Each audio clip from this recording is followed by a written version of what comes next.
Welcome to Chosen Lifelines for Women. My name is Charmaine Jennings, your chosen life specialist. And this episode is particularly focusing on willpower. And we have our mottos. And for women, our motto is we have been called to challenge and change the worth, willpower, and wisdom of women. And so we dedicate this episode to women with willpower. And I want to highlight this particular woman today. But first, I want to define what willpower is. And so willpower is often when we are not yielding to those short-term behaviors or temptations or impulses that will prevent us from getting to a long-term goal. And so I'm going to ask you, do you have willpower?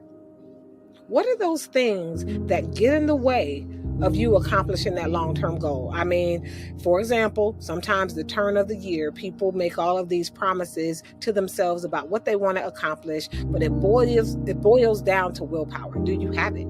Do you have the ability to resist those things that tempt you when you're trying to lose weight? Can you resist the donut? Can you resist the sugar or the salt or the things that don't serve you well and push you farther away from accomplishing your goals? Well, here at Chosen Lifelines, we know that for women, it is important for us to not only know our worth, but to have willpower, to make sure we can override unwanted thoughts.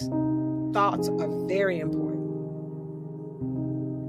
We want to make sure that we can override feelings. If you're a person that constantly say, oh, I'm in my feelings, well, you know what? We need to build some willpower, because feelings, they can definitely put you in a position where you are not always operating at your best when you're in your feelings. That's a roller coaster ride that often doesn't end well. And then, can you override your impulses?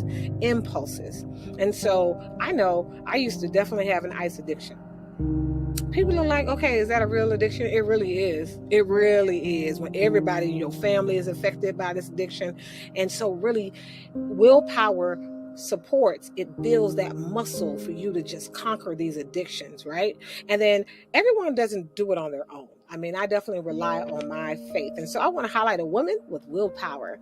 And this woman in particular, she was the youngest of 17 children. Man, can you imagine being the youngest of 17 siblings?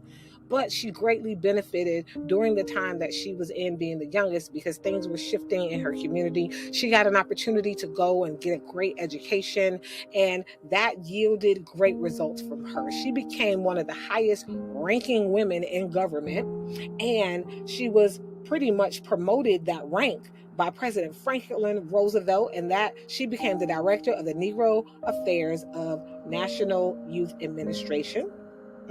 Also in 1940, she became vice president of the National Association for the Advancement of Colored People, also known as the NAACP.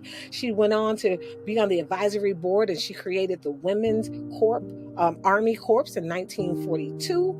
And she was appointed that prestigious title by President Harry S. Truman. And so she has a laundry list of accomplishments, but we want to highlight her for having willpower for this. When these impulses show up, when temptation shows up, when it's like, I really want to have the donut, or I really want to drink the coffee, but I know I have a caffeine addiction and I know I have to really cut it out, or I really want to go hang out with my friends, but I know I need to study. Whatever the impulse is, whatever the temptation is, maybe somebody said something to you and you just have to have the last word, but you know what willpower says? You don't. Be quiet, have your peace and be still, hold your tongue, right? And so this was a prayer. This was a prayer that she said, and prayer is just a conversation that you have with God. And so she was a woman of faith. And so these were her words. Her prayer says, Father, we call thee Father because we love thee. So in other words, you are the one that I acknowledge as my Father, and I love you so much. I'm glad you call me child. You are my Father because I love you, and I'm glad to be called child.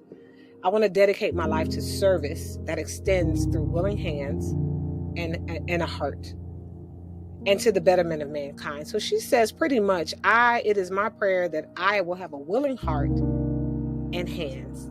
heart and hands. That's what she wants. So as a woman of willpower, when challenges show up, I'm sure she had to walk in rooms where she was the only person that looked like her in these high places that she was placed and promoted to. And she had to say things that were hard. She had to advocate for people. She had to really support children that might not have been in a place to really push themselves and believe in themselves. And so she says, I want to have a willing heart and hands for the betterment of all mankind. So she had an open heart to everyone, no matter what you look like, how old you were, young. She had an open heart. And then most importantly, she asked this.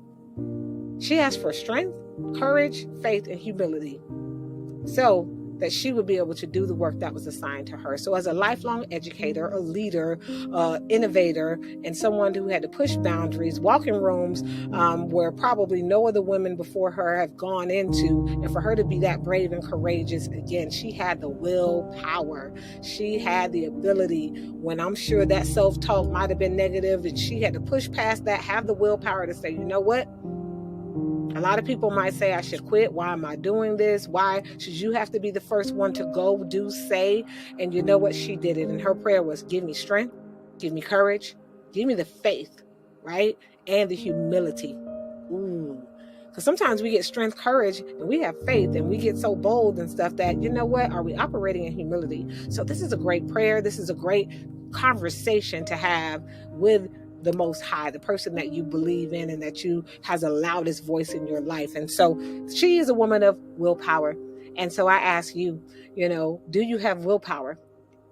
What is it that guides you? And then what are those words that continue to resonate with you when times show up and things get hard? So this is your chosen lifeline for women. I encourage you, look her up. Her name is Mary McLeod Bethune, and she is a woman of willpower, and we appreciate her and her legacy and everything she's done. Make sure you like, share, and subscribe. And again, reach out to us at chosenlifespecialist.com. Thank you.